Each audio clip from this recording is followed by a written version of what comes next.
Hello?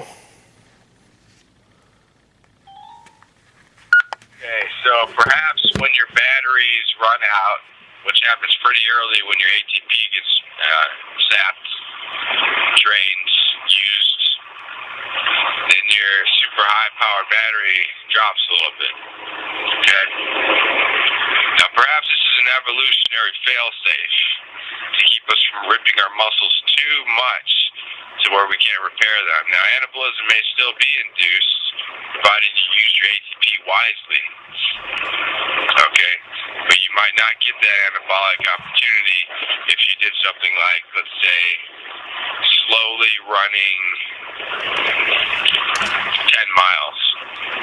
Unless the first 1 mile you did an all-out dead sprint, you know, or unless your legs are pretty much you're not used to running and you're a noob, and then that first mile is going to rip your shit up anyways, thus inducing anabolism from the signaling from the rips, because they're new rips.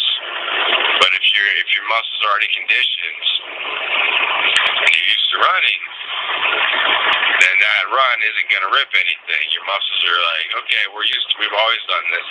We're big enough to handle this. And then, especially if you're a marathon runner or if you're a long distance runner, you're going to be pacing yourself throughout your workout. So let's say you're running, I don't know, like a 10-mile run. So you're going to slowly start out, and you're going to pace yourself. And by the time it comes, after you've already run 1 to 2 miles, your ATP stores are going to be gone. So your ability to kick that shit into high gear and induce tears necessary for anabolism, your body's not really going to have that capability anymore because your ATP is drained, your battery's drained.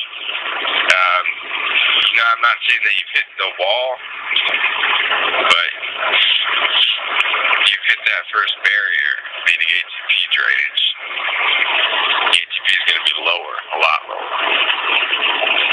So after that first 2 miles, no matter how much more you run, your body's not going to be able to generate that much torque anymore. So it really comes down to, okay, your muscles are already strong, and you're pretty much using your lung power and capacity to get to the race. Now this effect wanes the less and less long the race is. So for example, sprinters who run 100 meters, they start their workout out with a little teeny warm-up, and then they'll sprint that shit, a dead-out sprint. They'll have plenty of ATP in their muscles, plenty of ATP in their body to generate tons of torque, and they'll probably rip their muscles a little more with each workout. So they can likely induce some ripping of the muscle to make them grow and induce anabolism. Okay. Now,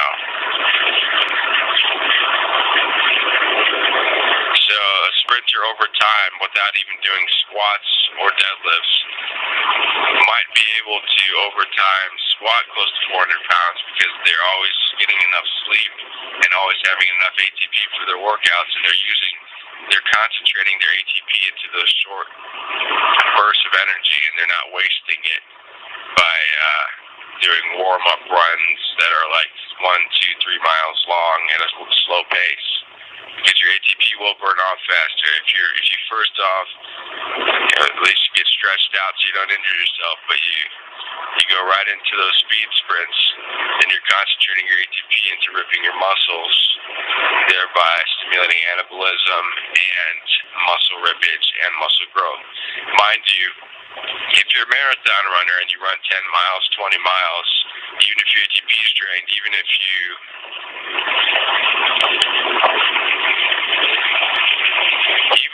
somehow manage to induce anabolism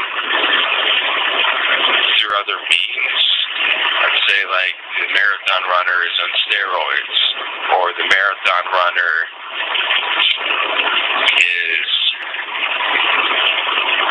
maybe they did the set of bench press, and they induced anabolism that way, but they ran a marathon. Well, that marathon running, it's essentially, it's not ripping your muscles. I mean, there's not enough time under tension because your muscles are strong enough to take the load for that long. So there's really not enough time under tension.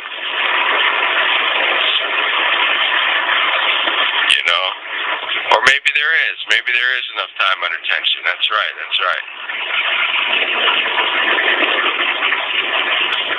But, well, actually no, because then why do marathon runners not get big muscles? Right. So no, there's probably not enough time under tension because those muscles are just going and going and going, and what gives usually is your respiratory system, your cardiovascular system. That's what's being put to the test, not so much your muscles. And you're not going to be able to generate as much torque while you're running anyways because, like I said, your ATP stores have run out. I think I've already written about this part. So, okay, and then what about somebody who does a lot of jumping so that they can jump higher?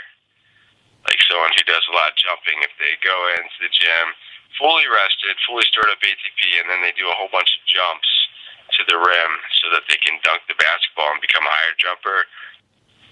I don't think that this is the best approach because their ATP stores are going to run out fast. Okay? They're going to jump once. That takes a lot of energy out of the whole body, and it doesn't really rip the legs that much. And then they're going to jump again and again and again. And this stuff's not really getting ripped up. But their ATP is going to be spent after like 20 jumps. Okay?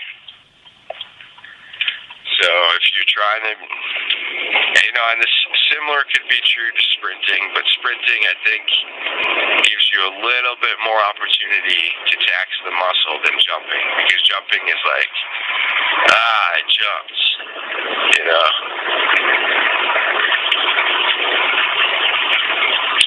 Sprinting is like really concentrating that torque on the legs, whereas jumping is like you try to jump as high as you can and you concentrate the energy into your arms and your core and your legs and your torso and your upper body, and get that swing going with your arms when you jump. It's not really concentrating anything into where you need those rips.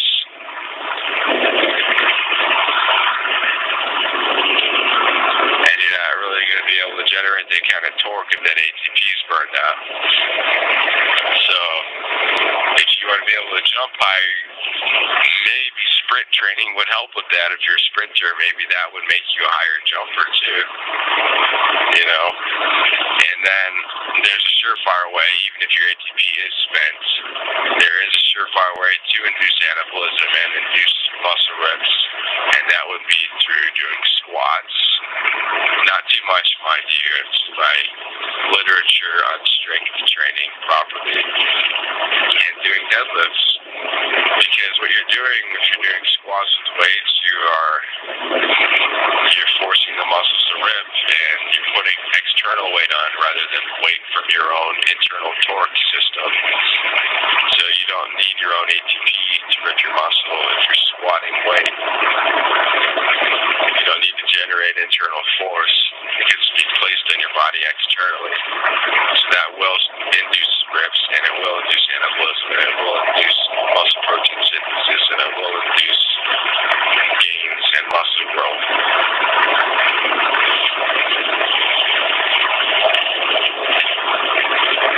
Okay? So I hope that what I've said so far explains why people who don't lift weights and don't do any calisthenics in the group runners, you'll see one end of the spectrum. The sprinters are more heavily muscled, and the distance runners are less heavily muscled, provided they're not getting any type of weightlifting. Because if you're weightlifting, that changes the game. But I hope I've explained why distance runners tend to be less heavily muscled than a sprinter,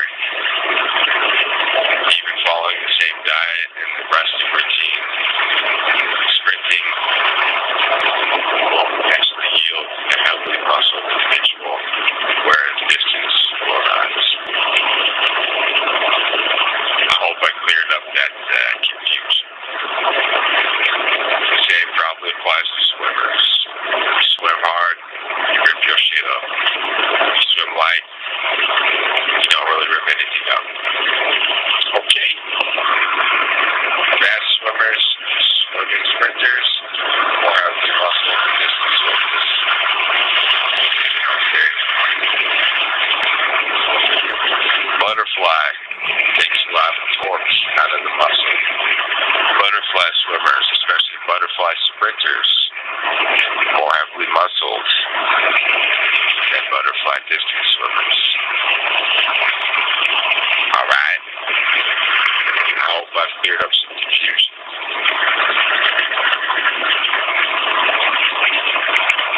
A lot of people say,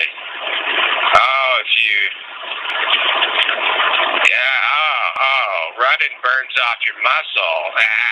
No, that's some fucking bullshit. A lot of people say, you don't see marathon runners who are buff, and you don't see buff dudes who run marathons. Yeah, you very much can see both of those things. Okay? You just gotta follow the rules to make each thing happen. Okay? Running doesn't burn your muscle any more than sitting down on the couch. It just speeds things up. You know what I'm saying? I've written some literature on the topic.